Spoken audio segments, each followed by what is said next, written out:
ಹಿಂಗೆ ಬ್ಯಾರ್ಯಾರ ಕಡೆಯಿಂದ ನಾವು ಜಡಿ ಹಾಕಿಸ್ಕೋಬೇಕು, ಇಷ್ಟು ದಪ್ಪ ಇರಬೇಕು, ನಮ್ಮ ಕೂದಲಾನು ಸಿಲ್ಕಿ ಶೈನಿ ಆಗಿರ್ಬೇಕು, ಎಲ್ಲರ ನಡುವೆ ಭಾಳ ಅಟ್ರಾಕ್ಟಿವ್ ಆಗಿರ್ಬೇಕು ಅನ್ನೋದು ಪ್ರತಿಯೊಬ್ಬರದು ಕನಸಾಗಿರುತ್ತೆ ರೀ ಹೆಣ್ಮಕ್ಳದ್ದು. ಸೊ ಇವತ್ತಿನ ಒಂದು ಮನೆ ಮದ್ದು ನೋಡಿದ್ರಪ್ಪ ಅಂದ್ರೆ ಹವು ಹಾರ್ಬೇಕು ರೀ. ನೀವು ಜಸ್ಟ್ ವಾರದಾಗ ಒಂದು ಸರಿ ಸಾಕ್ರಿ, ಇಷ್ಟು ಉದ್ದು ಬರ್ತಾವೆ ನಿಮ್ಮ ಕೂದಲು.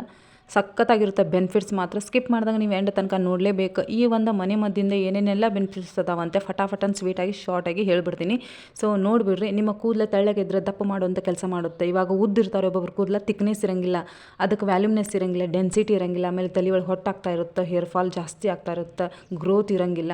ಸೊ ನಿಮ್ಮ ಕೂದಲನ್ನ ಇಷ್ಟೊಂದು ಗ್ರೋತ್ ಮಾಡುತ್ತೆ. ನಿಮ್ಮ ಕೂದಲು ಒಂದೇಳೆ ಗ್ರೋತ್ ಆಗೋದು ನಿಂತಿದ್ರೆ, ಅಂದ್ರೆ ಕೂದಲು ಬೆಳೆಯೋದು ನಿಂತಿದ್ರೆ ನಿಮ್ಮ ಕೂದಲನ್ನು ಬೆಳೆಯೋಂಗೆ ಮಾಡುತ್ತೆ. ಒಂದು ಜಗದೊಳಗೆ 10 ಕೂದಲು ಬೆಳಿಬೇಕು, ಅಷ್ಟೊಂದು ಒಳ್ಳೆ ಒಂದು ಮನೆ ಮದ್ರಿ. ನೀವು ಇದನ್ನು ಯೂಸ್ ಮಾಡಲೇಬೇಕು. ಚಾನೆಲ್ ಸಬ್ಸ್ಕ್ರೈಬ್ ಮಾಡಲಿಲ್ಲ ಫಟಾಫಟ್ ಅಂತ ಮಾಡಿಕೊಡ್ರಿ. ಇದರ ಲಾಂಗ್ ವಿಡಿಯೋ ಕೆಳಗಡೆ ಲಿಂಕ್ ಬರ್ತಾ ಇತ್ತು, ಓಪನ್ ಮಾಡಿ ನೋಡ್ರಿ. ಇಲ್ಲಿ ಈರುಳ್ಳಿ, ಮೆಂತೆ ಕಾಳು ನಾನು ಎಲ್ಲ ತೊಗೊಂಡಿನಿ. ಸೊ ಆಲ್ಮೋಸ್ಟ್ ಇದ್ರ ಇಂಗ್ರೀಡಿಯೆಂಟ್ಸ್ ಇದಾವೆ, ಕೆಳಗಡೆ ಓಪನ್ ಮಾಡಿ ನೋಡ್ರಿ, ಲಿಂಕ್ ಬರ್ತಾ ಇರುತ್ತೆ. Thank you so much.